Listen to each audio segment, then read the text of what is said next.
The moon had no real name when the war started. Someone at Central Command had stamped it Yaren 4 on a star chart 11 years ago, and the name stuck the way bad names always do. Not because anyone liked it, but because too many people had died there to call it anything else now. It was not a beautiful moon. It had never been beautiful. The ground was the color of old rust, cracked in long lines like the skin of something that had dried out a long time ago. The sky was a brownish yellow that made everything look slightly sick. There were no trees. There had been something like grass once, a low gray scrub that covered the plains. But 11 years of weapons fire, and troop movements, and chemical runoff had burned most of it away. What was left was mostly ash and rock, and the kind of silence that comes after a very loud thing has finally stopped. Both sides had been fighting over Yaren 4 for 3 years, not because it was worth anything. The moon had no resources worth taking, no strategic position worth holding, no population worth protecting. It was worth nothing, but it sat on the border between human-controlled space and the territory held by the Galactic Compact, and both sides had decided at some point that giving it up would mean something. So, they kept sending soldiers there to die on rust-colored ground under a sick yellow sky, and neither side moved very far in any direction, and the moon stayed worthless. On the morning the ceasefire flag went up, Winera soldier named Private Dara O'Hanlon was lying in a shell crater about 200 meters from the human forward line. She had been there for 6 hours. Her right leg was broken in 2 places, and her radio was dead, and she had used her last field bandage 3 hours ago. She was 19 years old. She had grown up in a city on the coast of what used to be Nigeria, and she had joined the military because her brother was already in it, and she had always followed her brother into things. She had spent most of the 6 hours looking at the sky. There was not much else to do. When the pain got bad, she pressed her face into the dirt and breathed through it. When it eased a little, she looked at the sky again, the yellow-brown of it, the way the light moved through it, thin and weak, nothing like sunlight back home. She was not afraid of dying. Oh, she had already decided that part. What she was afraid of was being left there, lying in the crater until she simply stopped, nobody finding her, nobody knowing which crater. She heard the ceasefire signal at around midday, a long tone broadcast on all military frequencies, the kind of sound that made your chest loosen, whether you wanted it to or not. She heard movement at the forward line, voices. Then she heard something she had not expected to hear, someone calling her name. They found her 20 minutes later, 2 medics in white-marked suits, moving fast across the open ground between the lines. One of them was her brother. He did not say anything when he dropped into the crater beside her. He just put his hand on her face for a second, checking her eyes. Then he got to work. That was the last thing Private Dara O'Hanlon remembered clearly from that morning. The ceasefire had been arranged 3 days earlier, through the neutral relay station at the edge of the Yaren system. Both sides had agreed to a 6-hour window for the removal of wounded personnel and the recovery of the dead. This was standard procedure. Both sides had done it before, on Yaren 4 and on a dozen other contested moons and stations. The rules were clear, and both sides had signed them years ago. Wounded combatants were not combatants. Medical personnel were not combatants. The flag meant the shooting stopped. This was not complicated. The Vreth did not find it complicated either. They found it incorrect. Unsub-Executor Vral stood at the observation post on the high ridge that overlooked the plains and watched the humans move through the field below. He was tall, even for a Vreth, with the long gray-plated limbs and flat, wide head that his species had evolved for cold environments. He wore a command robe over his armor, dark blue, the kind that indicated a rank that expected to be obeyed without repetition. He had held his position for 9 years. He had fought humans for most of them. He watched the white-marked figures moving between the craters and the rubble. He counted them, 41. Most of them medics. A few were carrying the wounded on stretchers. Some were marking the dead with flags for later recovery. Vral was not a cruel being. He did not enjoy suffering. He had never thought of himself as someone who caused unnecessary harm. He considered himself practical. He considered himself logical. He looked at the field below him, and he thought through the logic carefully, the way he always did, the way his training had taught him to approach every tactical question. A wounded human would heal. That was the nature of humans. They healed from things that would finish other species. A healed human would return to combat. A human who returned to combat would kill more Vreth soldiers. 41 wounded humans recovered, healed, returned to the front line, represented a future force of 41 trained fighters. That was a measurable threat, a preventable one. He did not hate them, he simply calculated them. He gave the order to his weapons officer without raising his voice, and the first shots hit the medics. Selene observer Laren Sai was positioned in the compact's neutral monitoring station, a sealed structure on the eastern edge of the plane that both sides had agreed to respect as an observation post. Her job was to watch the ceasefire and file a report. She had done this kind of work for 6 years. She was calm and careful, and she wrote very clean reports. She was watching through her recording equipment when the first shots came. She thought at first it was a misfire, an accident, a malfunction in some soldier's weapon on either side. She kept watching. It was not an accident. She watched the medics fall. She watched the wounded on the stretchers fall. She watched the people crawling toward the fallen turn.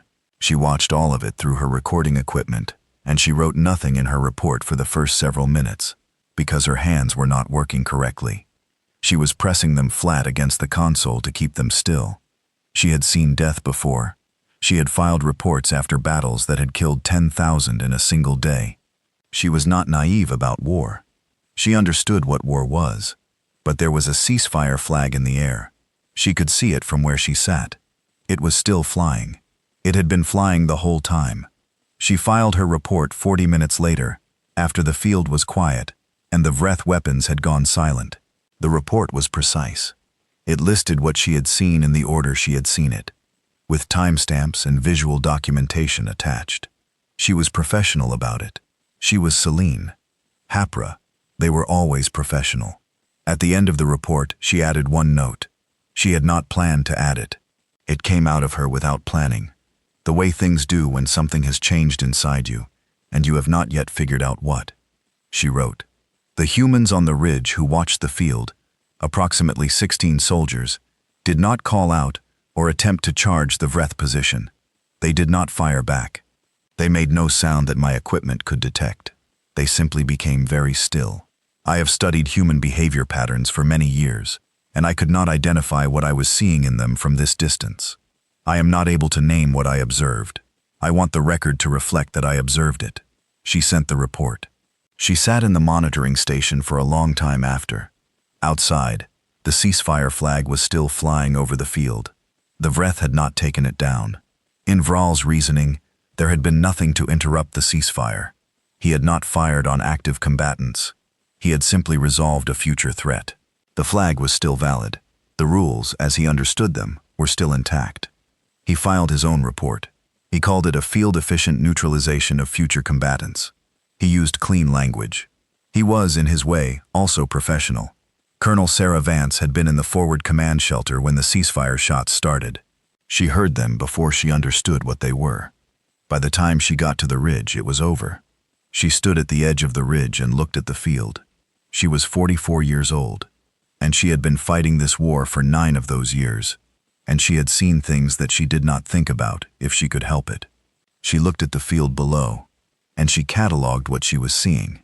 She had trained herself to do that, to see it clearly and file it away clearly before the rest of her caught up. 41 people, most of them marked in white.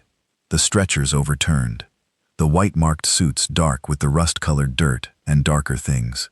Her second in command, Lieutenant Chen, was standing beside her. He was 26, and he had been in this war for 2 years, and he had not yet learned to look at things the way she looked at them.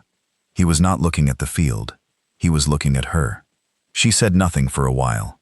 The soldiers on the ridge were quiet, all of them. I know, not the kind of quiet that happens when people are shocked. A different kind. The kind that comes after the shock has already moved through you, and what's left is something with no name in any language she knew.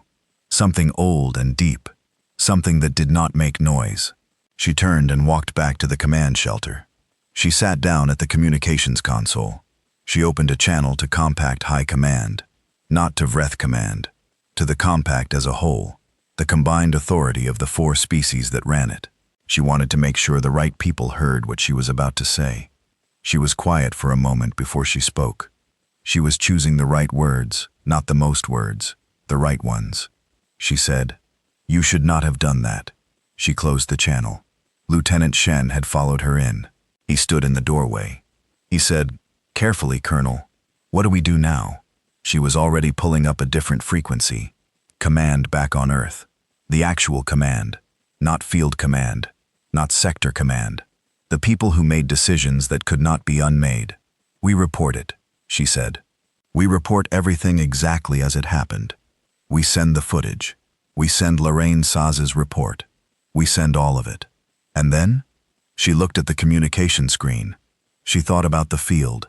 The 41 names she would learn before the day was out. She already knew 2 of them. A medic named Yusuf, who had treated her once for a cracked rib and had made her laugh during the process, which had hurt, and she had been glad of the pain because the laughing was worth it. And a girl named Dara, whose brother had been found beside her in the crater, both of them dead. 2, and then we wait, she said, and we see what kind of people we are. The Brethren High Command received her transmission. They filed it. An automated system flagged it for review, and a junior intelligence officer reviewed it and wrote a 2-line summary. Human Field Commander issued verbal response to ceasefire incident at Uran 4. No tactical threat identified. Recommend monitoring. The monitoring officer who received that summary read it, made a note, moved on to other things. In the compact diplomatic chambers, the transmission was received by a different set of eyes. Ambassador Dalhari 7 read it 4 times. He was the oldest compact expert on human behavior that existed. He had spent 30 years studying them. He had read their history, their wars, their literature, their law. He had sat across from human diplomats and soldiers and teachers and politicians. He thought he understood them as well as any non-human could. He read the 6 words 6 times. "You should not have done that." He did not sleep that night. He sat at his desk and he read the words again, and he thought about what he knew about humans, which was considerable. And he thought about what those words meant in the context of everything he knew. There was a human document he had studied years ago. It was very old, written in a century when humans were still killing each other with metal and fire on a single planet. It listed things that were not allowed in war, protected categories, the wounded, the marked, the healers, the surrendered. He pulled the document up on his screen and read through it. He had read it before. He had always thought of it as a historical artifact, an interesting piece of evidence about early human civilization, something they had evolved past, or at least grown to handle with more sophistication. He read it again now, and he felt something he could not name. He began composing a message to Compact High Command. He chose his words carefully. He was, like Lorraine Saz, a professional. He tried to put into the message exactly what he believed, without exaggeration, without alarm, without the feeling in his chest that was making his hands do the same thing Lorraine Saz's hands had done in the monitoring station. He wrote, "I want to draw the attention of High Command to the Yaren 4 incident, and specifically to the human response to it. I have studied humans for 30 years. I have seen them respond to losses before. I have seen them grieve, and I have seen them retaliate, and I have seen them negotiate from grief. And I have seen them use grief as a tactical position. What I observed in Colonel Vance's transmission is not any of those things. I am not certain I have a category for it. I am asking High Command to take this incident seriously, not as a military incident, but as something else. I am not yet able to say exactly what."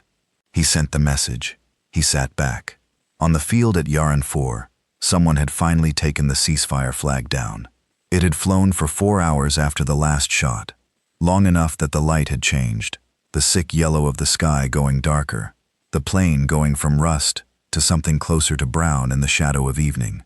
41 names written in the field reports of both sides in different languages and under different headings. On the Brethren side, future threat neutralized. On the human side, the names, just the names in a column, nothing beside them. No notation needed, no status. The column was titled simply, Ours. The field was quiet. The flag was down. The stars were coming out above Uran 4, which had no real name, and had never been beautiful, and had now become the thing that all worthless places eventually become, when enough people die on them.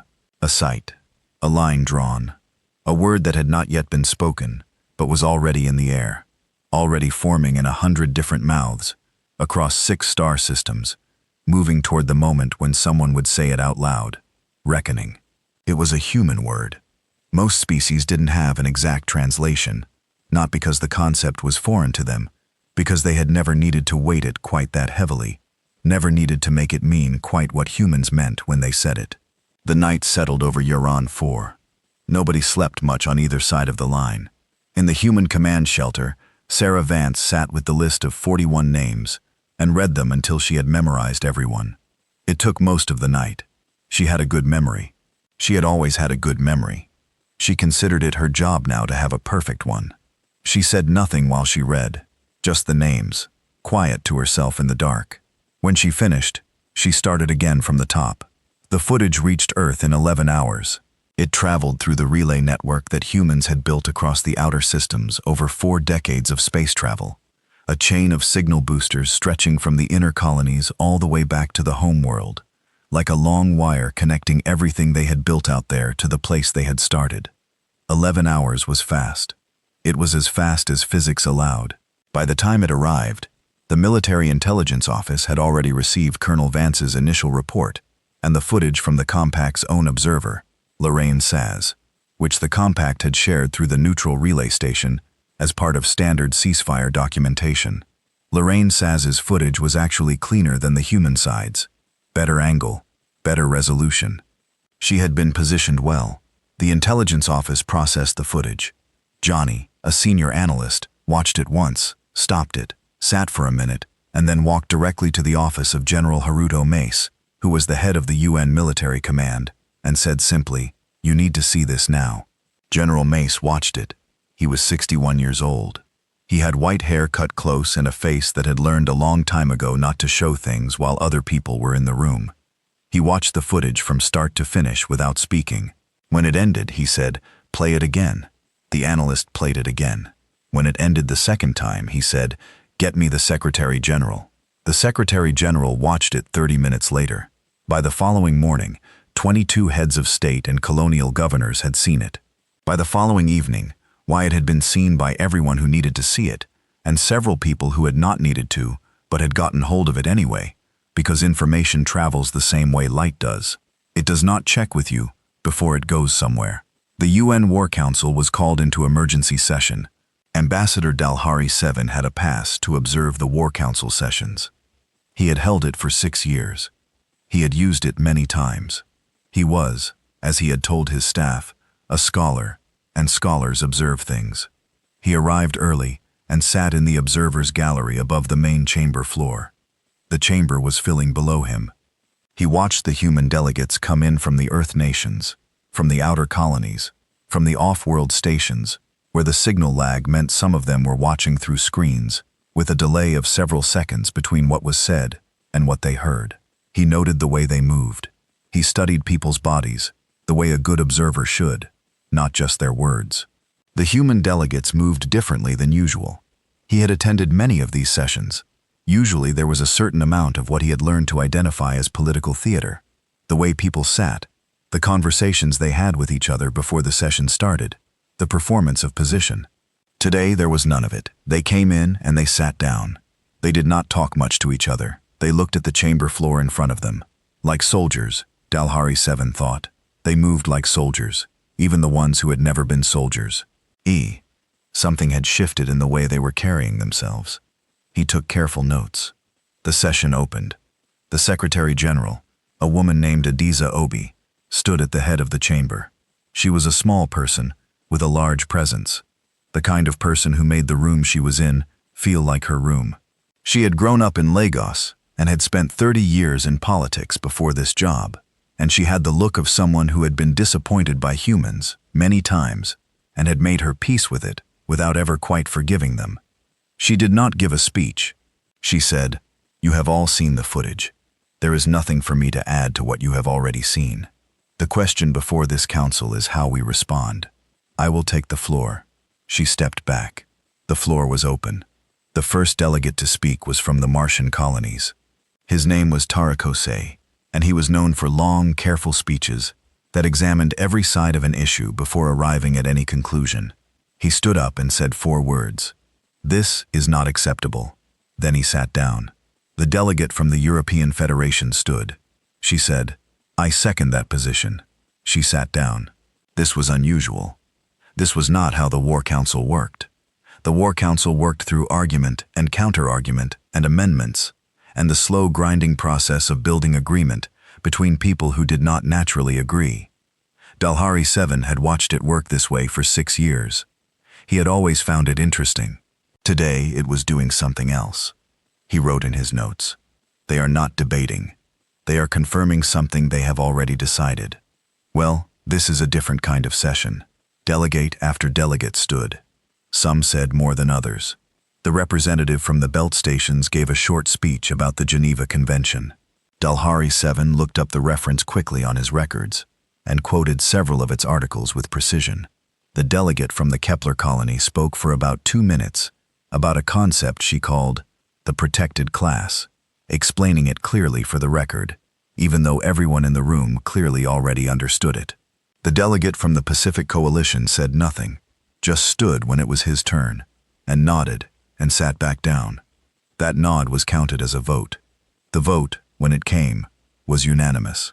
Dalhari 7 sat in the observer's gallery and looked at his notes. Unanimous. He checked the records on his screen. When the last unanimous vote in the UN War Council had been 31 years ago, on a question about evacuating civilians from a collapsing colony station.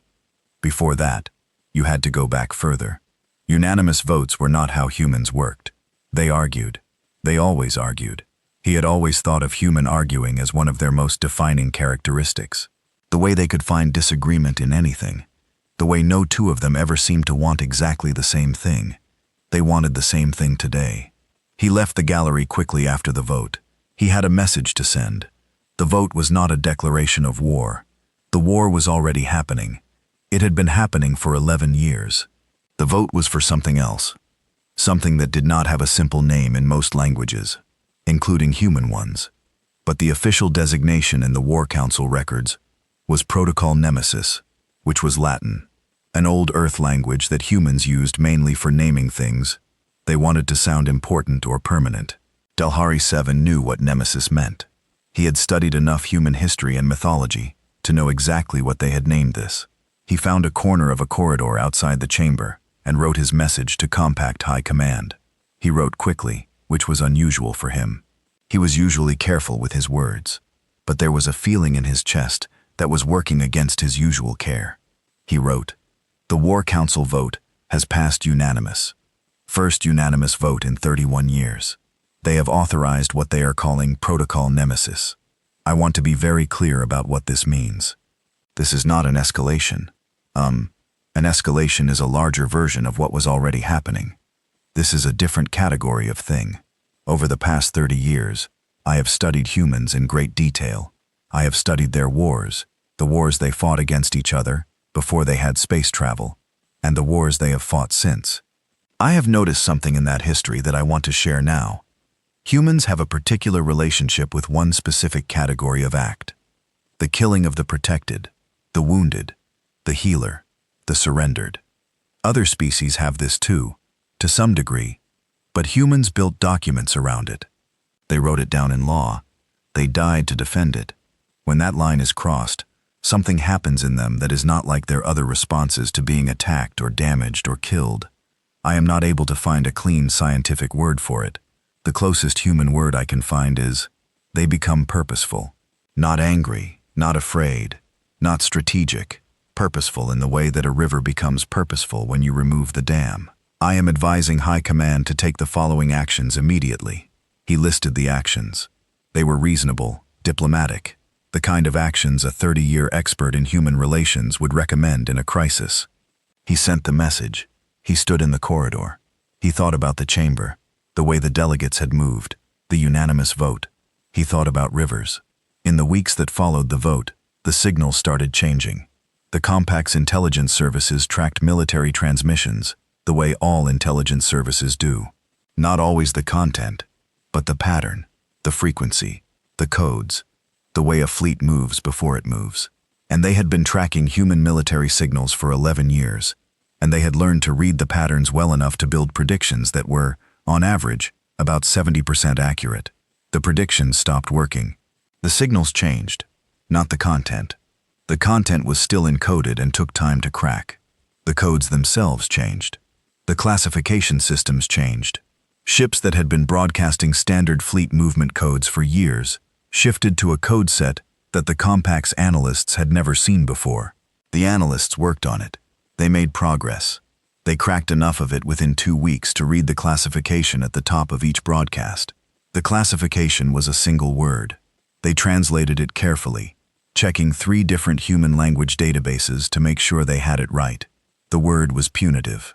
The lead analyst brought this to Compact Military High Command in person, which was unusual. She was a careful, quiet woman who usually sent reports through the standard channels. She came in person because she felt the report was the kind of report that should be delivered by a person and not a screen. She explained the new codes. She explained the new classification. She put the translation on the table. She said, "I want to make sure the command understands what this word means in context. Punitive does not mean strategic. It does not mean the goal is territory or resource or tactical advantage. Punitive means the action is its own goal. Punitive means the purpose is the action itself." The commanding admiral of Compact Military High Command, a breath named Foros, looked at the word on the table. He said, "All right, they are doing this for show. It is psychological." The analyst said carefully, "I don't believe that's correct, Admiral," Foros said. "Then what do you believe it is?" She thought about the question for a moment. She had a good answer. She had been building it in her head for the last several days as she worked through the signals. As she watched the pattern of fleet movements, as she read everything she could find about the Geneva Convention and the War Council vote, and the history of what humans did when they used this particular classification, she said, "I believe they are not trying to win the war anymore." Foros looked at her. "They have changed the question," she said. "The war was about territory, about containing human expansion. That was the question we were all answering. They have put that question down. They are answering a different question now." "What question?" She looked at the word on the table. "What happens to the people who gave the order at Yaren 4, she said. "That's the question they're answering. Only that question until it's answered." The room was quiet. She added, "I want to note for the record that this is not something we modeled for. In 11 years of conflict analysis, we did not build a model for this scenario. I do not have a prediction for it. I want High Command to understand that I cannot tell you what happens next because we do not have the data set for it. We have never encountered this before." Ambassador Dalhari 7 received High Command's response to his message 4 days after he sent it. The response was short. It told him that his analysis had become compromised by proximity. Put it that he had spent too long among humans and was no longer able to assess them objectively. That humans were a capable but fundamentally limited species with strong endurance metrics and a history of emotional decision-making that rarely produced long-term strategic advantage. That the Compact had been managing human expansion for 11 years and understood the parameters well. That he should report to the nearest transit point for reassignment. He read the message twice. He thought about the War Council chamber, the way the delegates had moved, the way the vote had gone. He thought about rivers. He thought about the word purposeful. He thought about a passage from a human history text he had read many years ago, from a period of their history when they were still fighting their wars on a single planet. The text described a particular phase of a particular war. He could not remember all of it. He remembered one line. He had thought it was poetic when he first read it, metaphorical, the kind of language people used when they wanted to make history sound dramatic. He thought about it now, and he did not think it was metaphor anymore. The line had said, "There is a kind of anger that does not burn hot, it burns cold. Cold things last longer than hot ones. Cold is patient. The most dangerous soldiers in any war are not the ones who are angry. They are the ones who have gone past anger into something quiet." He sent a response to High Command. He said he would be on the next transport. He began packing. He had lived in this apartment for 6 years. He had books everywhere. Physical books, which he preferred to screens. E. Because you could not highlight a screen the way you could a page. He started putting them in cases. He worked slowly, because there were many of them. He stopped at one of the human history books. He stood for a moment holding it.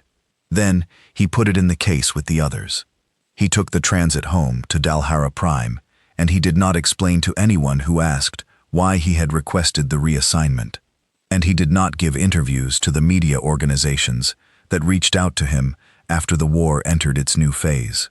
He sat in his home, and he watched what happened next from a distance, and he was not surprised by any of it. And he found that not being surprised was the loneliest feeling he had ever had. The last thing that changed in those early weeks was something small, simple. Nagger, the kind of thing that could be missed if you were not paying close attention.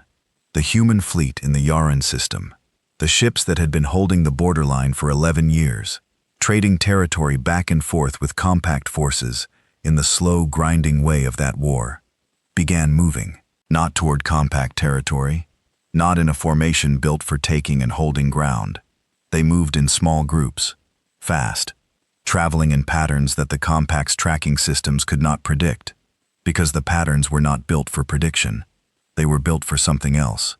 A compact signals officer watching the movement patterns from a station on the edge of the Yaran system tried to map what the humans were doing. She worked at it for several days. She overlaid the fleet movements against the star charts, looking for the strategic logic. She could not find it. Then she tried overlaying the movements against something else, against the Vreth military command structure, against the chain of command that had been in operation at Yaran 4 on the day of the massacre, against the list of ships and stations and commanders that had been part of the operation. She found the pattern immediately. She sat with it for a long time. She ran the overlay 3 more times to make sure. Then she filed her report. She wrote it in careful professional language. She described what she had found. She noted the implications.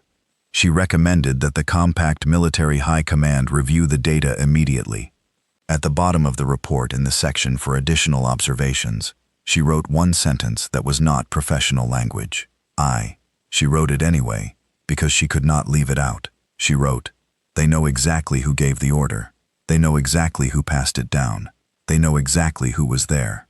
I do not know how they know this, but they know it. And they are going to all of those people one at a time. And I am not able to find anything in our response capabilities that would stop them from doing this." She sent the report. Outside the station's windows, the stars were very still and very cold, the way they always were, the way they had always been. Nothing about the sky had changed, but something in it was moving now, purposeful as a river, with the dam removed, quiet as cold, patient as things that have already decided. The humans were making a list, and they had started at the top. The first prisoners came back 2 weeks after the vote. There were 30 of them. Vreth soldiers captured during a skirmish near the Yaran system's second planet, taken in a fight that both sides had been having versions of for years. Small engagements along the border, the kind that killed dozens rather than thousands. Under normal war conditions, they would have been held, documented, traded eventually as part of a prisoner exchange. The compact prepared for that process. They began the documentation on their end. They identified the soldiers, recorded their units and ranks, opened the standard prisoner file that the system required. The soldiers were returned before the file was finished. 30 Vreth soldiers arrived back at the compact border station in a transport marked with medical symbols. They were in good condition, better than expected given the fight they had been taken in. So someone had treated their wounds. Someone had fed them. All 30 arrived with the same item, a small data chip sealed, issued to each of them individually. The transport included a short message, no signature, no official heading, just text. "These soldiers are returned without condition. The chips are for them, not for you. Please ensure they receive them." The border station commander, a Selene officer named Dorith Vin, reviewed the returned prisoners, checked their condition, confirmed they were who the human records said they were. He noted that none of them appeared to have been harmed beyond their battle injuries. He noted the chips. He flagged them for analysis before distribution. His analysis team cracked the chip encryption in under an hour, which was easy. because the chips were not encrypted to keep people out. What they were just sealed against moisture and radiation. Inside each one was a single file, a single piece of footage. Yaran 4. Dorith Vin watched the footage. He had heard about it. He had read the reports.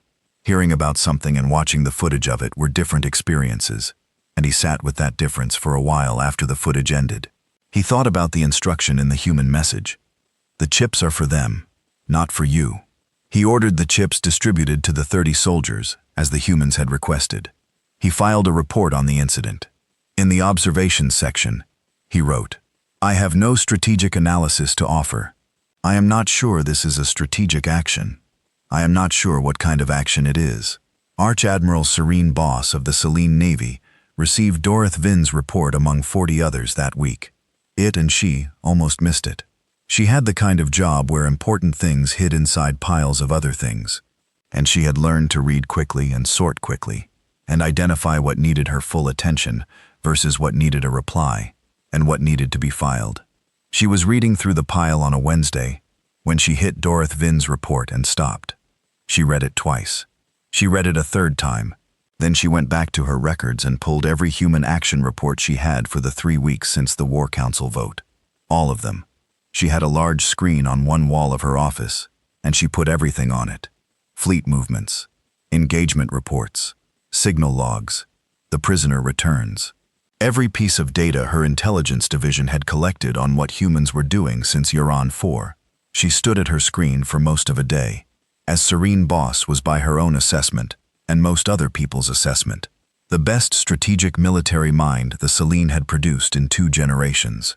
She had won battles that others said could not be won. She understood war the way that some people understood mathematics. Not just the rules of it, but the feel of it, the shape of it, the way a situation had a correct answer that you could recognize if you had the right kind of mind. She was rarely surprised. Being rarely surprised was the feature of her mind she was most proud of. She was surprised now. The humans were not taking territory. In 11 years of war, the fight had always been about territory. The map had moved back and forth by degrees.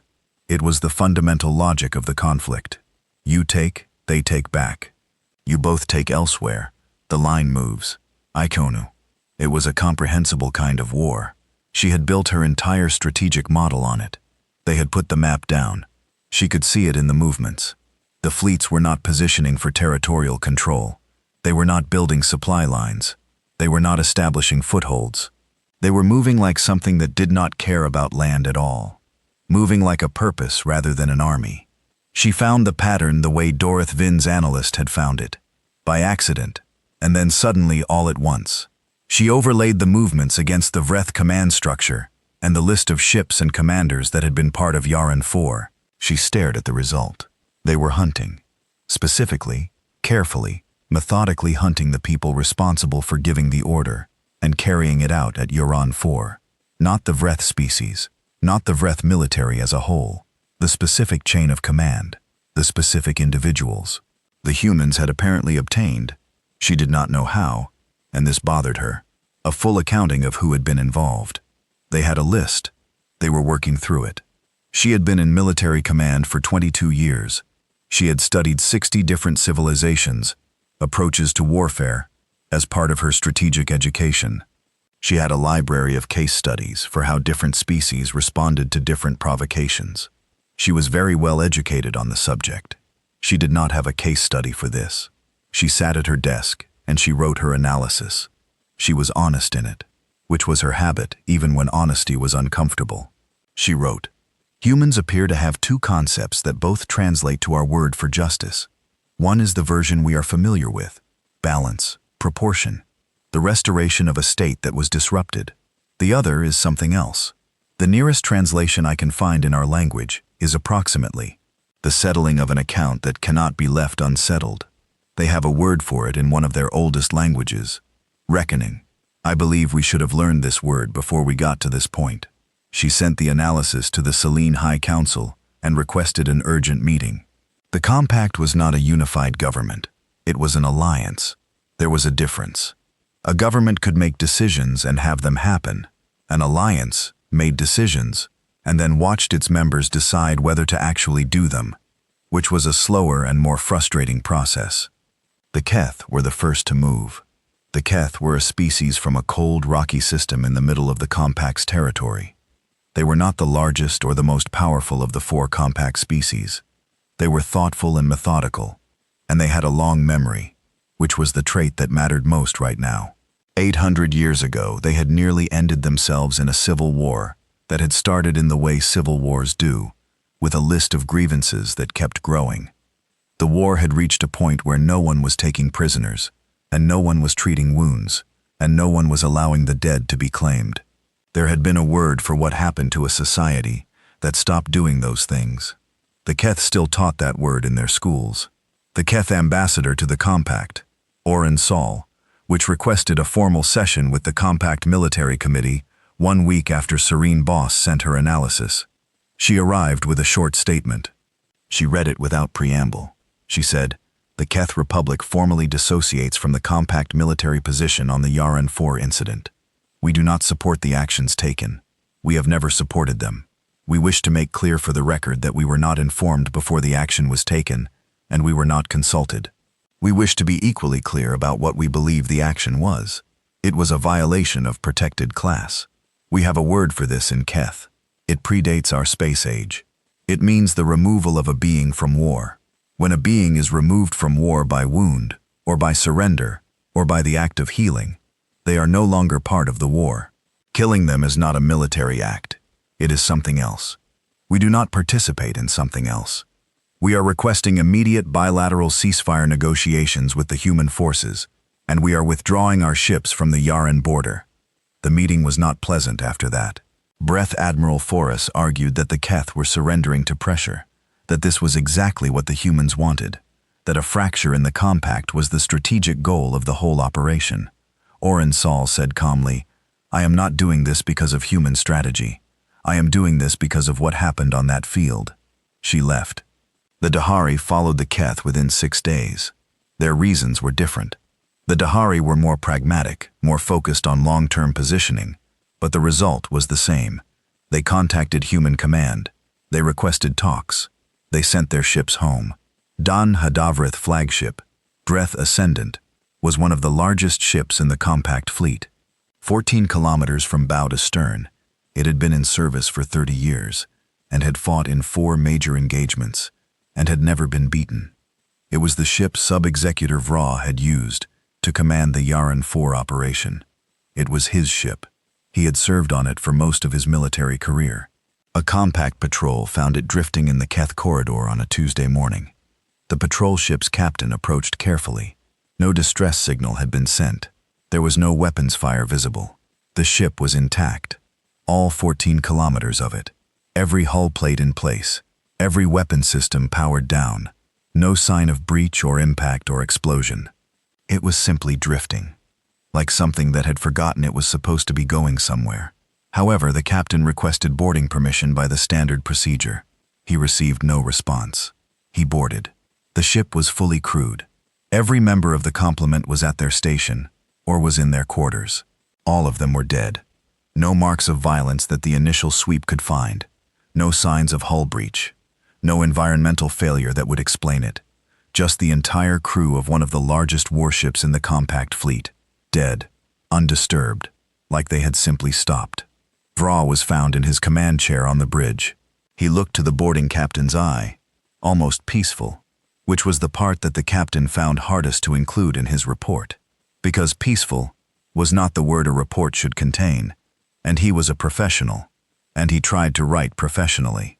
But he included it because he was also honest, and the record should say what it was. The exterior of the ship had been painted. The captain had not noticed it on approach, because the color matched the ship's hull in the distance. But up close, it was visible, a full hull, marking in a paint that his scanner told him was formulated to survive hard vacuum and radiation for approximately 3,000 years. Every major language of the Compact was represented, and 17 human languages, and the message was the same in all of them, translated but consistent. He read it. He read it twice. He included it in his report verbatim. This is what happens when you kill the wounded. The report went up the chain immediately. It reached Compact High Command within hours. It reached the Solon High Council, the remaining Breath Command, one and several independent news organizations that had embedded themselves near the border systems almost simultaneously. The news organizations published it. The galaxy read it. Serene Boss was eating breakfast when the report came in. She stopped eating. She read the report carefully. She set her fork down and did not pick it up again. She thought about the Vreth Ascendant. She thought about 14 kilometers of warship, fully crewed, found drifting with no sign of a fight. She thought about what it meant tactically to be able to do that, to find a ship that size boarded or breached or whatever had happened, and leave no marks, no evidence, no engagement visible in the sensor logs. Humans had been in this war for 11 years.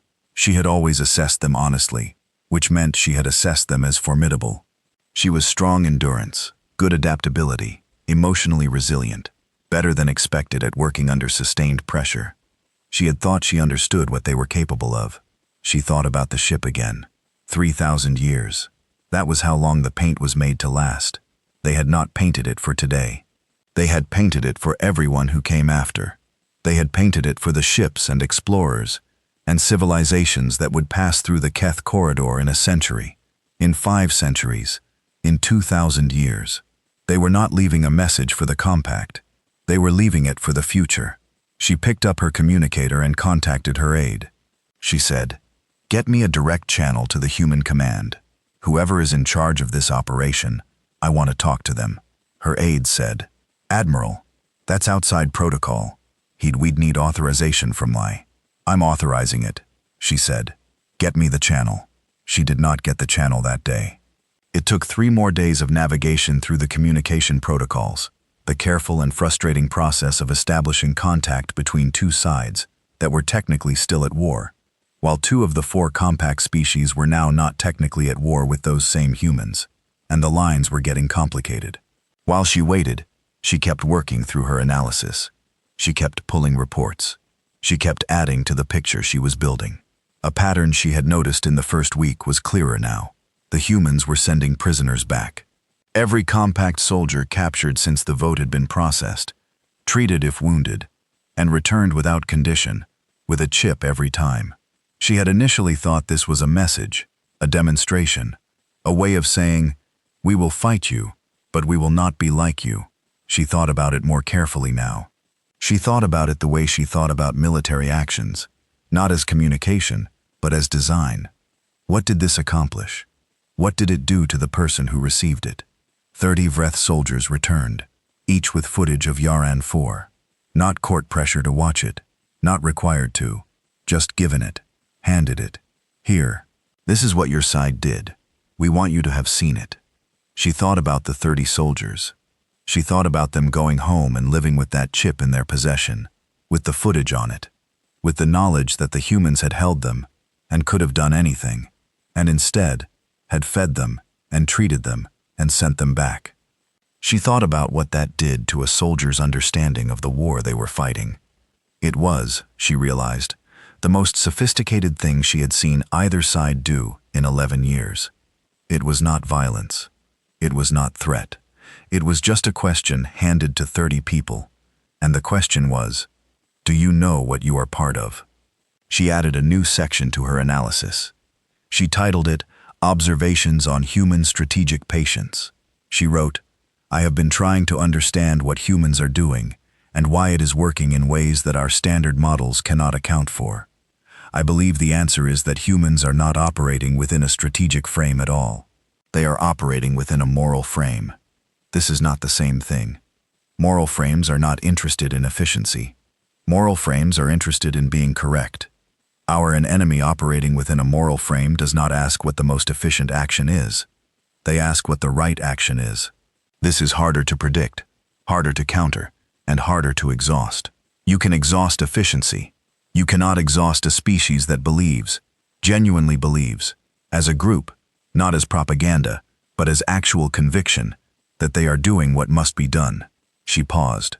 She read what she had written. She added one more line.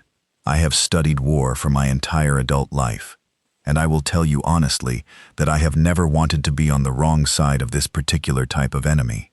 The Vreth put us on the wrong side at Yaren 4. I am going to fix that. She sent the analysis to the council. She went back to waiting for her channel to open. Outside her window, somewhere in the dark between systems, the humans were still moving, patient and quiet and cold, the way things are when they have already decided, and all that is left is the doing, working their way through the list, one name at a time. The meeting was arranged on a station called Meridian Point. It was an old structure built in the early days of human space travel, when the first contacts with other species were still new enough to be exciting, before the Compact had decided that excitement was something to be managed and contained. Meridian Point had been a trade station, then a diplomatic hub, then a kind of neutral gathering place for anyone who needed to talk to someone from the other side of an argument. It was not beautiful. It was large and functional and slightly worn down in the way of things that many different kinds of beings had passed through over the years. Arch-Admiral Serene Voss arrived on a Salen diplomatic shuttle, alone except for 2 aides and a personal security officer she had told to stay outside the meeting room. She was not afraid of the meeting. She was not afraid of much. And what she was afraid of, she had learned a long time ago to set aside. She arrived exactly on time. General Admiral Tobias Wren arrived 2 minutes early, which Serene Voss noted and stored as information. He was a large man, broad in the way of people who had worked physical jobs in their youth, and kept some of that build even as age changed other things. He had gray in his dark hair, and a face that had settled into a kind of permanent steadiness, the way faces do when the person in them has spent a long time not letting the face do what it wanted to do. He stood when she entered. She noted that too. In war, small things told you large things, if you were paying attention. She sat, he sat. The aides sat at the edges of the room. There was a table between her and Wren, long and plain, with water on it that neither of them touched for a long time. She had prepared opening remarks, diplomatic positioning, the kind of language that established parameters before the real conversation started. She had written it carefully. She looked at him for a moment and she put it aside. "I'm going to skip the preliminary part," she said. "I've been in enough of these rooms to know when it's useful and when it's not. I don't think it's useful today," he said. "I agree," she said. "Is there anything we can give you that stops this before there are no Vreth left?" It was the question she had been building toward for weeks. It was the question underneath every analysis she had written. She asked it plainly, because plain was the right tool here. He was quiet for a moment. She watched his face, which did very little. She thought about everything she had written about humans and moral frames and the difference between strategic patience and this other thing. And she watched his face. He was thinking about something. She could not tell what. He was thinking about 41 names. He thought about them every morning. He had started doing it after Yaren 4, when he first received Colonel Vance's report. He had read the names and decided to memorize them because there should be someone in command who knew all of them, and because it felt like the right kind of discipline, not dramatic, not a ritual, just a habit of the mind, a small insistence that they were people and not numbers. Private Dara Ohan, her brother Kenji, Medic First Class Yusuf Abara, Corpsman Lena Marchetti, 23 medics total, and 18 wounded soldiers who had been lying in the field under the ceasefire flag. He knew their ranks, their colony of origin, their years of service. He had read their files. He had read some of their letters home, with permission from their families, because he had wanted to know who they were, and not just what they were. He thought about Dara Ohan, 19 years old, who had lain in a crater for 6 hours waiting to be found, who had been found by her brother, who had died anyway, because the flag that was supposed to mean something had not been made to mean anything by the people holding the other side of it. He looked at Serene Voss across the table, and he said to him, "The Vreth High Command, the officers in the chain of command from Vrel down, everyone who gave the order, passed it along, or carried it out at Yaren 4, all of them. We want them handed over." Serene Voss said, "To be tried?" "To be tried," he said, "under human law, by human judges, using the Geneva Convention as the legal foundation." "The Geneva Convention," she said. He watched her say it. She knew what it was. He had expected that. "That is a 400-year-old human document." "Yes," he said. "You are asking us to accept human law as the applicable jurisdiction for crimes against human wounded, under a ceasefire flag on a human-contested moon. Yes, human law, human court, human judges. 5. She was quiet. She was thinking it through. He gave her time. Because this was a serious question, and she was a serious person, and she had asked him a straight question, and deserved him asking a straight one back. She said, "And the war? The war ends," he said. "When the trial is done, the war ends. We go back to the table. We negotiate something new, something real." "The Keth and Dal Hari are already out," she said. "I know. That leaves Salen and Vreth." "I know." She looked at him steadily. "The Vreth High Command will refuse. You understand that. They will not agree to be handed over to a human court. That is a Vreth decision," he said, "and a Salen one. What happens after that depends on those decisions." She heard what he wasn't saying. She was good at that. She had been good at it for a long time. She said, "And if we refuse? And the compact? If we say no?" He looked at her for a moment. His face was still. "Then we finish the list," he said. 3 words, quiet and plain, and as final as anything she had ever heard in a room like this. Not a threat delivered with force or anger or performance. Just a fact stated by someone who had already decided it was true. She had studied war for her entire adult life.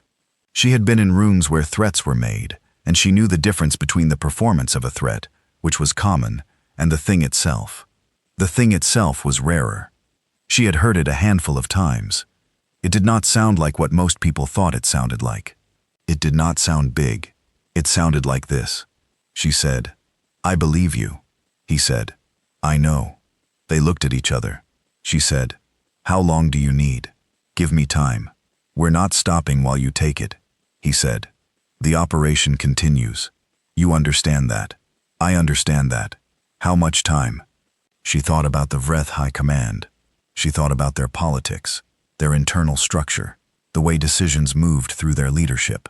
She thought about the casualty projections she had seen, the fleet strength numbers, the rate at which Vreth military capacity was declining under the human operation. She ran the mathematics in her head the way she always did, quickly and without much fanfare. She said, 3 weeks. He nodded once. She stood. He stood. She extended her hand across the table, which was a human gesture she had learned years ago. He shook it. She left. Her aides followed. In the corridor outside, one of them said quietly, "Admiral, what did you agree to?" She said, "Nothing yet." She paused. "But we will." The Vreth High Command session lasted 9 days. Serene Voss was not in the room. No Salen was, because the Vreth handled their internal matters internally. She received reports from her intelligence contacts, summaries and fragments, enough to follow the shape of the argument without the detail of it. The argument was not, she gathered, about whether Yaren 4 had been wrong. The Vreth did not have exactly a framework where it was wrong. It had been practical, efficient. Vrel had made a calculation and acted on it. This was what commanders did. The Vreth understanding of war was built on the idea of total commitment. You remove threats when you could. The wounded were a future threat. The math was clean. When the argument was about whether any of that mattered now, it was a younger admiral, Serene Voss's contact told her, who finally put it in terms the session could work with. The admiral was named Shar Voss, no relation, and she had served in the Yaren engagement for 4 years, and knew the human military well enough to have developed a particular kind of respect for it. She said, allegedly, standing in the middle of a session that had been going in circles for days, "We are not debating honor. We are not debating law. We are not debating whether what happened at Yaren 4 was correct under our own doctrine. I am telling you that the question in front of this command is a single question. Can we absorb what is coming without giving them what they have asked for? That is the question. Can we survive it?" There was a pause in the session. Someone asked for the casualty projections. The projections were put up. The session was quiet for a while. They handed over 43 people. The transfer happened at Meridian Point, 12 days after the meeting between Serene Voss and Wren, 3 days ahead of the deadline, which Serene Voss had pushed for because she wanted the humans to see that this was not a reluctant compliance carried out at the last possible moment. She wanted them to see it as a decision. The 43 included Vrel, who was not, of course, there to be transferred. His name was on the list as evidence rather than as a defendant. The others were members of the chain of command, from the officers who had planned the operation to the soldiers who had carried the orders out. 42 living people, and one name on a formal indictment. Mirren received the transfer. Serene Boss stood beside him during the processing, which she had requested to do, and which he had agreed to without discussion. She stood there because she wanted the people being transferred to see a Solan admiral standing with the humans. She wanted that image in the record. When the processing was done and the last of the 42 had been taken to holding, Ren looked at her and said, "Thank you," she said. "Don't thank me. Write something that means this doesn't happen again." He said, "That's the second conversation." She said, "Then let's have it." The second conversation happened in the same room, the same table, but over several days rather than one. They were joined by the Keth ambassador and the Dahari representative, both of whom had requested inclusion. To the Breath sent an observer, a junior diplomat who had no authority to agree to anything, which everyone understood was the Breath's way of being present without being committed. They talked about the Geneva Convention. Ren had brought a physical copy, actual paper, old, the kind of document that had been reprinted so many times from its original that this version was a copy of a copy of a copy, but printed carefully and treated with something like respect. He put it on the table. Serene Boss read it. The Keth ambassador, Orin Sal, read it slowly, stopping often. And she said at one point, "We have something like this. Ours is longer. Yours is simpler." He said, "Simple was the point." She said, "Yes, I see that." The Dahari representative, a pragmatic being named Harat II, read it quickly and said, "1. This is about protection of non-combatants." Ren said, "Yes." Harat II said, "We can agree to this in principle." Ren said, "I need more than principle." Harat II said, "I know. That is what the next few days are for." Serene Boss said on the second day, "There is a question about enforcement. What is the mechanism if a party violates this?" The room was quiet. She said, "Because the mechanism we relied on before was goodwill, and as we have seen, goodwill is not sufficient." It was Orin Sal who answered. She said, "The mechanism is this room. Any civilization that signs agrees to hold every other signatory accountable. Violation is answered not by one party, but by all parties who have signed." Ren said, "That's Article 1 as I understand it." Orin Sal said, "Yes, Article 1. The wounded are beyond the reach of war, and any civilization that cannot honor this will be answered by any civilization that can." She looked around the table. "This is what we did not have before, a joint guarantee. The humans had the rule. The compact had the rule. Nobody had the guarantee." The Breath observer said nothing. On the fourth day, Ren said, "There is one more thing." He said it during a pause in the larger discussion, quietly, without building to it. Serene Boss looked at him. 41 name, he said. "I want them in the treaty as the reason for it, not as a historical footnote, as the stated reason. The document should say who it was written for." The room was quiet. Orin Sal said, "Agreed." Harat II said, "Agreed." Serene Boss looked at the table for a moment. She thought about the field at Yaren 4 that she had never been to, and had only seen through footage. The rust-colored ground, the ceasefire flag that had kept flying. She said, "Agreed." The Breath observer left on the fourth day, and sent back a formal note on the fifth that the Breath Republic was not in a position to commit to the negotiations at this time. The note was polite, and said nothing about the future. Ren read the note in his quarters on the station. He sat with it for a while. He thought about what the operation was currently doing, which he tracked every morning, the way other commanders tracked casualty counts. The list, the progress through it, the work still left. He thought about whether the Breath would come back. He thought they would, not because he wanted to believe it, but because he had read their history. One the same way a good commander read every piece of information available about an adversary, and he knew that the Breath were a species that made calculations. They had made a bad calculation at Yaren 4. They had made a worse one in the weeks after, failing to understand what the humans would do. They were running the numbers now seriously, with the kind of focus that catastrophe produces in a species that prefers to live. He thought they would come back and sign. He thought it would take 6 more months of the operation before they came back. He was off by 3 weeks. They came back in 7 months with a new high command. The old one was standing trial in the court that had been established in the 6 months since the transfer, and a delegate who had actual authority, and a very short statement that said essentially, "How do you grade? We are ready to sign. We understand what we are signing." He was in the signing room when they signed. He stood at the back, and he watched each delegation affix their seal to the document. He watched all of it. He thought about 41 names. He thought about a girl in a crater, 19 years old, waiting to be found. He thought about the brother who had found her. He thought about a medic who had made a colonel laugh by treating her cracked rib, and how the pain of laughing had been worth it. He thought about all of them, one at a time, by name, the way he did every morning. He did not let his face do what it wanted to do. He was a commander. There were people watching him. He kept it still, and he watched the seals go down on the oldest and newest thing in the room. So the thing written in human blood 400 years ago, on a planet that had not yet looked up at the stars by human beings who had just finished doing terrible things to each other and had decided in the aftermath to write down a line and call it a limit. The signatures went down. The line held. The trial lasted 14 months. It was held on Earth in a city called The Hague that had a long habit of being the place where humanity brought its hardest questions and tried to answer them in front of witnesses. The city was old and quiet, and had a way of making everything that happened inside its legal buildings feel permanent. Like the stones themselves were paying attention and keeping records. The 42 defendants were held in secure facilities that were, by any honest standard, seemed more comfortable than what most of their accusers had experienced in the field. They had rooms rather than cells.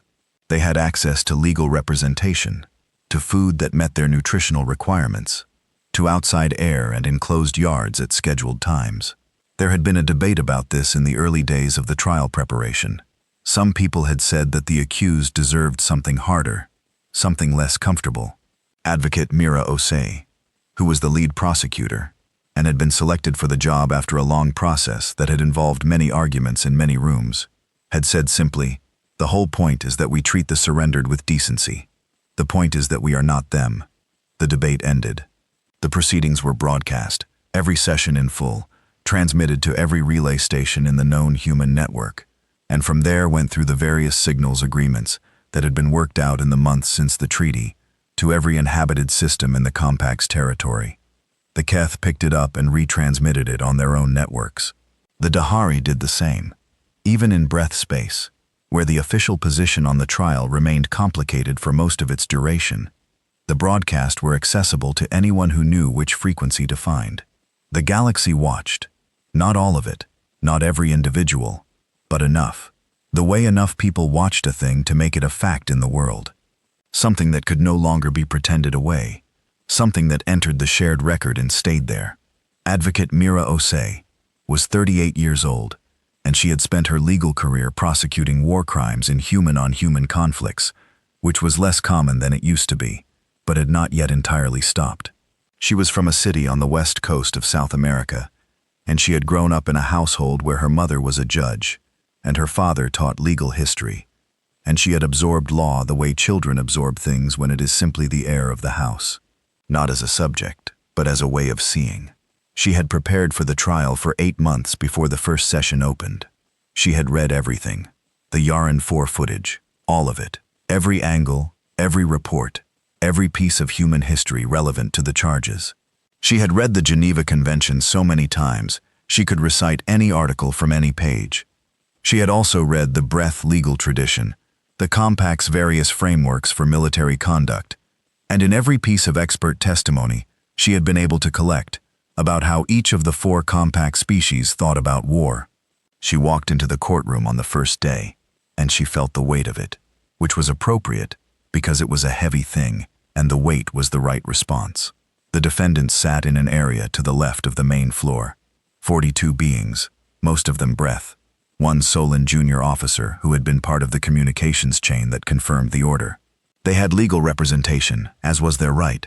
Their legal representatives had argued in the pre-trial phase about jurisdiction, about applicable law, about whether a human document could serve as the legal basis for actions taken by non-human military officers under the command structure of an alien military.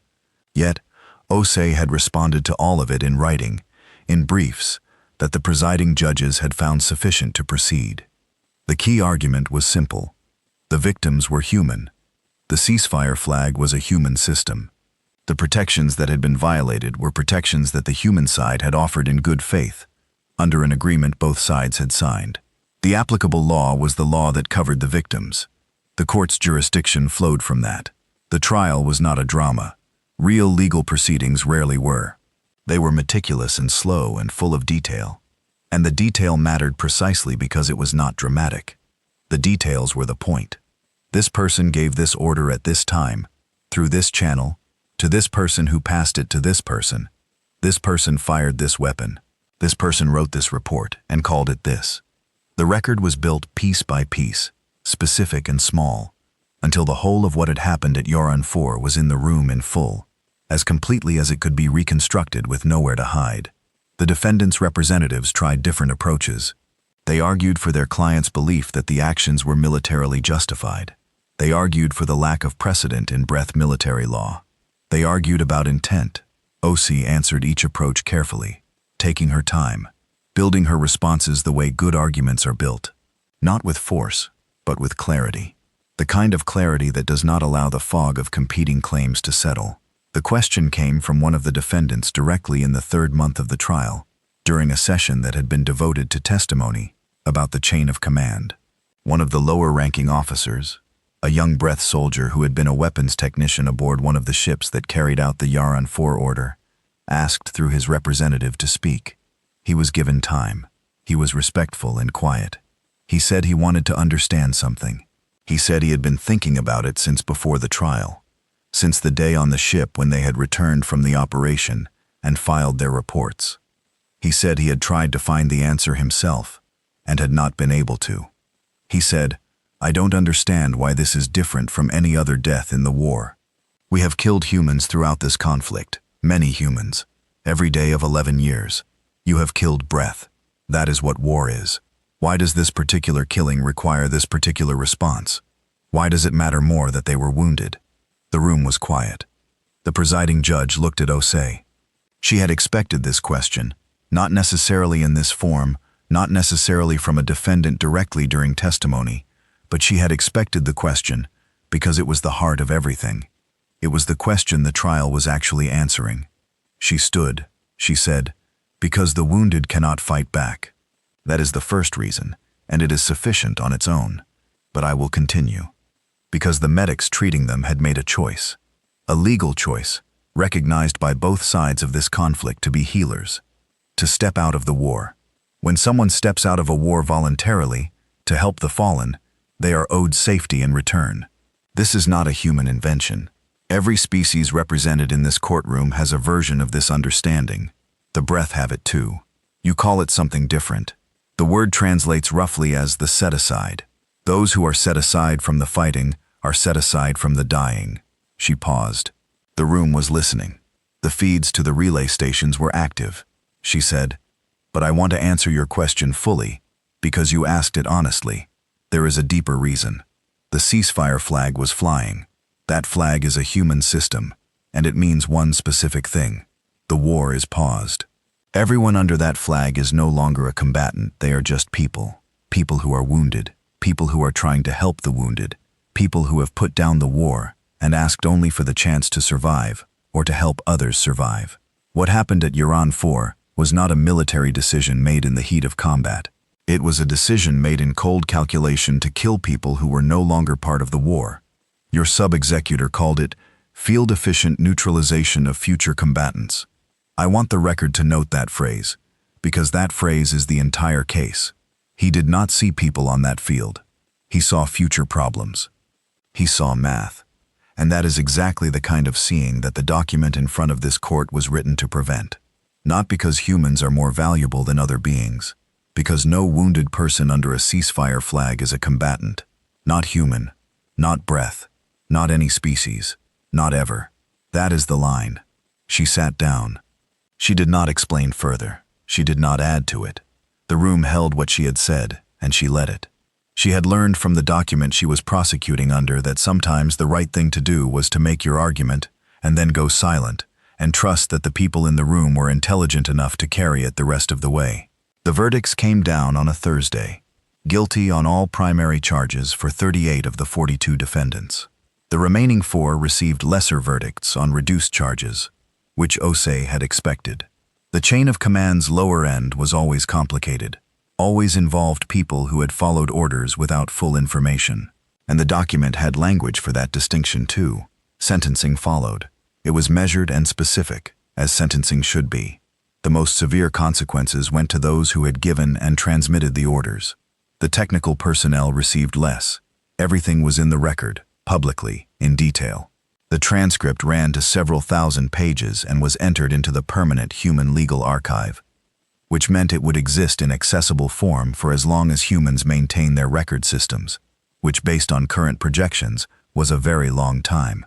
The Breath High Command that signed the treaty watched the verdicts in a room together, which was unusual for their process, but which someone had suggested and nobody had objected to. They watched the verdicts come down. They said nothing to each other for a while. Then they said what they needed to say privately, and what they said in that room has never been fully reported. But the decisions that came out of the Breath political process in the following months suggested that the conversation was a serious one. Torm. The Treaty of Uran 4 was signed in the 6 months following the verdicts. 37 spacefaring civilizations, not all of the galaxy. The galaxy was larger than that, and there were species in the outer arms and the deep voids that humans had not yet met in the compact had known only as signals and distant light. But 37 was a number that meant something. It included every species that had been part of the compact. It included several that had been neutral throughout the conflict. It included 2 that had been technically allied with neither side and had watched everything from a distance and then sent delegation to the signing with a short message. We have read the document. We wish to sign. Article 1 was the one that mattered most, and they all signed it. The wounded are beyond the reach of war. Any civilization that cannot honor this will be answered by any civilization that can. It was a human article, written by human hands, 400 years before any human had left their own solar system. It had started as a modest document written after a catastrophic war, one of many catastrophic wars in human history, an attempt by people who had just done terrible things to each other to draw a line and name it a limit. It was a galactic document now. Sarah Vance retired 3 months before the treaty signing. She had served for 22 years. The last 2 had been the hardest, not because of the fighting. The fighting had largely been done by others, by the people running Protocol Nemesis, the planners, and the fleet commanders, and the intelligence personnel. She had been in command. Teffers had signed what needed to be signed, and made what needed to be made. But the weight of it had been with her every day. The same weight it had been since the ridge at Uran 4. She chose to retire in the months after the trial. She gave her papers to the appropriate offices, and she left with the rank she had earned in a small ceremony that she asked to keep simple, and she went home. Home was a city on the coast of East Africa, warm and full of sound, where she had grown up, and where she still had a small house that she kept going back to between postings, a place that always smelled like the ocean, and the particular food she had eaten as a child. She had been away from it more than she had been in it over the last 22 years. Coming back always required a period of adjustment, of getting used to the quiet and the warmth and the way time moved differently when you were not at war. She received an invitation 6 weeks into retirement from the Memorial Commission that was overseeing the reconstruction of the site at Uran 4. The moon was no longer contested. The compact had formally ceded its claim as part of the peace process, and the human colonial government had designated the plain where the 41 had died as a protected site. They were building something there. Nothing grand, the commission had told her when they briefed her. Something appropriate. Stone, names, space to stand and think. They asked if she would come for the dedication.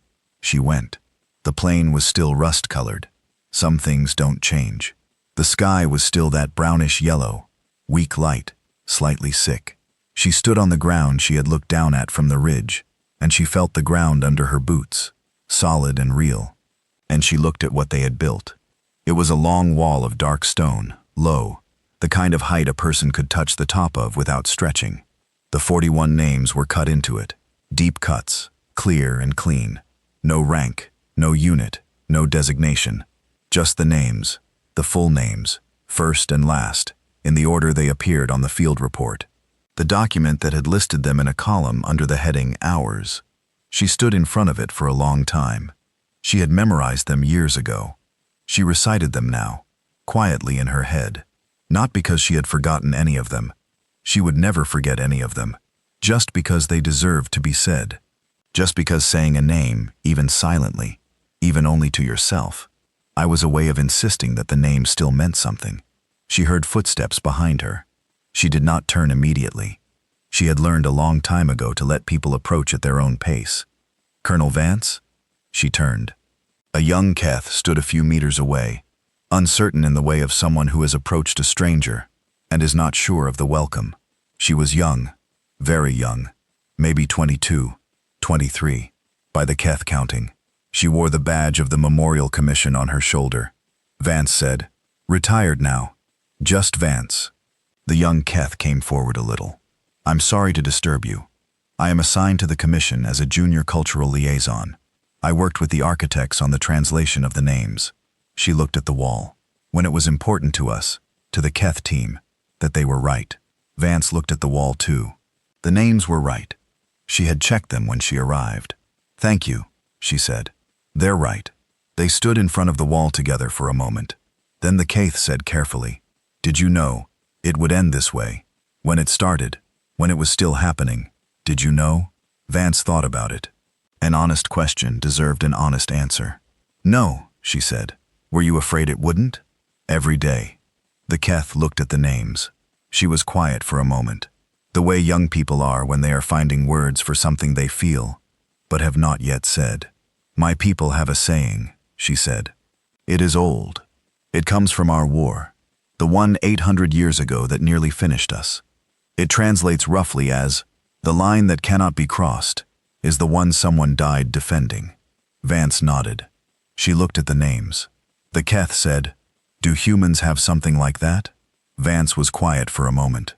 She thought about the document, the one that had been on the table at Meridian Point, the copy that Wren had brought, the one that was now in the legal archive, and the treaty in the Galactic record, written 400 years ago, simple and clear.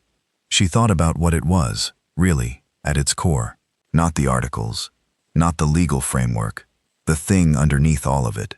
The reason it had been written, and the reason it had lasted, and the reason 37 civilizations had put their seal to a version of it, on a Thursday morning, in a room built for exactly this purpose. She thought about why humans had written it in the first place. After a war that had killed tens of millions, after things that would be difficult to say plainly even now, they had crawled out of that, and they had sat down, and they had written the rules. Not because they were better than what they had done, not because they were sure they would keep to the rules, because the rules mattered anyway. Because you wrote them down so the next time, the time after this failure, the people who came after you had something to hold. You wrote them down so the line existed. So when someone crossed it, there was a word for what they had done.